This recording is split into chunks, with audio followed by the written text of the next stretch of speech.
December 7th, 1941, a date which has lived in infamy, but has anyone ever stopped and questioned, why was December 7th chosen as the date to attack Pearl Harbor? That is what we're going to look at today, and in order to get this answer, we need to go to the Japanese perspective, as they're the only ones who could give this answer. In order to get the story of Pearl Harbor, we need to go back exactly 2 years to mid-December 1939, when 70 nationalist Chinese divisions perform a counteroffensive against the Japanese along a 160-kilometer front. This attack never gains momentum due to the Communist Chinese consistently meddling with the nationalists, and the Japanese eventually counterattack the Chinese counterattack and begin to gain more land. Now, the amount of land the Japanese gain is almost non-existent. The border is essentially taken back to where it was before the Chinese offensive commenced in December 1939. However, the Japanese did regain complete control of the territories they had previously taken, and the Chinese were no longer conducting their offensive. But the cost was quite high. Japanese materials and men were heavily sacrificed in order to regain this control. These large losses are a part of what's known as spirit material. Spirit material is the most abundant material available to the Japanese army, as it's not a physical material, rather the spirit of winning a war for the emperor, and if you die, you died knowing you did right.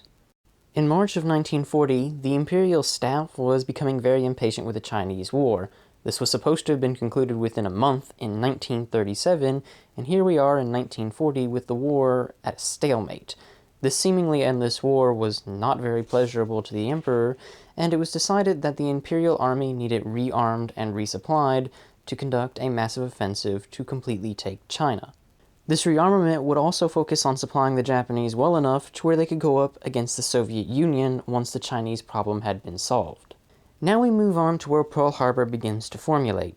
In May and June of 1940, Germany's blitzkrieg invades France and eventually causes the nation to surrender, placing Britain in a very weak state, and the Japanese army decides that it wants to invade Singapore and take it while Britain is unable to defend it. However, the conservatives decided that this could not happen currently, and they temporarily postponed the scheme. The only problem with the suppression of this scheme is that the conservatives did not manage to eradicate it, since the spirit material for taking this area was now high. This is where the militarist faction of the army goes to work with the Prime Minister's cabinet under the command of Konoe. Konoe and his cabinet were convinced by the militarists that expansion into Southeast Asia was necessary for Japan's survival due to the precious resources the nation needed. However, this entire plan lacked political insight and even military insight. One of the first places to fall victim to Japan's southeastern expansion was French Indochina. This was a rich material area, and on the 22nd of September, 1940, the Japanese entered northern French Indochina, and due to Vichy France's weak position, they reluctantly give up the northern section of Indochina. The invasion of northern Indochina did not sit well with Foreign Minister Yosuke Matsuoka, as this was setting up Japan for an inevitable war with the West, and many members of his cabinet agreed with him that this move was not worth taking. Matsuoka could not have been more correct. On the 28th of September, 6 days after the invasion took place, the United States placed an embargo on scrap iron and steel shipments to Japan, and Britain, no longer under the threat of German invasion since it has won the battle for Britain, also places embargoes on Japan and reopens the Burma Road and supports China with a loan of 10 million pounds. This 10 million pound loan would supply the Chinese well, but more importantly, it created a mass amount of urgency within the Japanese military to conclude the conflict in China quickly, and on the 25th of November, 1940, they conducted a massive offensive. However, this was roughly put together and poorly performed, and it actually placed the Chinese in a position to counterattack 2 days later on November 27th, which they did effectively, and Japanese troops began to fall back, which eventually turned into an official retreat order. Japanese casualties would be immense. However, due to tank and aircraft support, the Japanese managed to minimize how many men they lost while they retreated. The next major events happened in 1941. At the start of 1941, the Japanese Navy began placing together a plan for Pearl Harbor. However, it's not taken seriously until the 13th of April, in 1941, when Japan is officially in a neutrality act with the Soviet Union, which effectively frees them up to fight other major powers, since the greatest threat, according to them, was now gone. 3 months later, the emperor ratifies the complete occupation of Indochina, and Japan swiftly moves in on the 24th of July, 1941. Once again, the West was upset with the Japanese, and the United States responds first by freezing all Japanese assets and credits, along with placing an embargo on Japanese oil, which supplied approximately 85% of the nation's oil. The British and Dutch would also follow, freezing all Japanese assets. Now Japan was becoming desperate.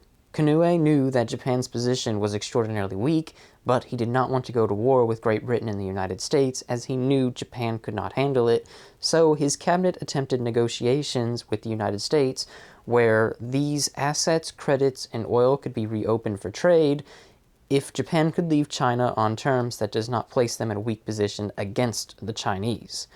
All other plans that caused Japan to leave without leaving China in a weak position would not be presented, due to the fact that this was against the emperor's will.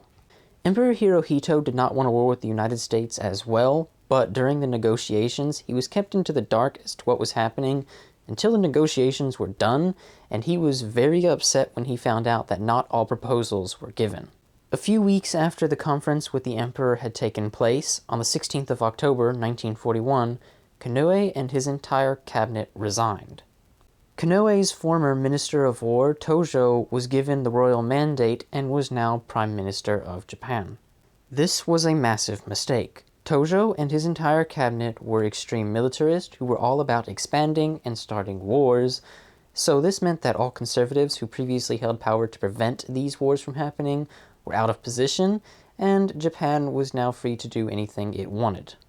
On the 4th of November 1941, the Imperial Cabinet would hold a conference at which they decided Japan could ideally win a war against the United States if it was quick and decisive. The next day, the Emperor would set dates for when this war is allowed to commence if negotiations fall through. The first date the Emperor had placed in was December 1st, 1941, which would give the Japanese Navy approximately a month to collect its forces and move into position to attack. However, due to some pressure from his diplomats in Washington, he would extend the deadline exactly 1 week to December 8th, so that his Washington diplomats could have some more time to present ideas and potentially negotiate peace. In mid-November, negotiations were already deadlocked as the Japanese and United States could not agree on how to deal with the Chinese invasion, so the Japanese War Council decided that effectively negotiations were over and Plan Z was placed into effect, with 6 aircraft carriers and a series of support ships moving into position north of Hawaii to attack Pearl Harbor. With the 6 aircraft carriers in position in the early hours of December 8th, the Japanese would attack Pearl Harbor. Now it is worth noting this: Japan is on the opposite side of the international dateline, so though in the United States it is remembered as December 7th, in Japan it is December 8th, which is the day the Emperor's extension expires. So to quickly summarize why the Japanese attacked on December 7th, it's because they were effectively trying to exercise how long they could play the diplomacy game with the United States, and the Emperor would set a date for December 8th, which, upon expiring, the Japanese would immediately attack. Due to the two nations in question being on opposite sides of the international dateline, though in Japan the attack happens on December 8th, for the United States it is December 7th. Well, hopefully you have enjoyed this video. If so, why not subscribe and leave a comment down below, and have a wonderful day.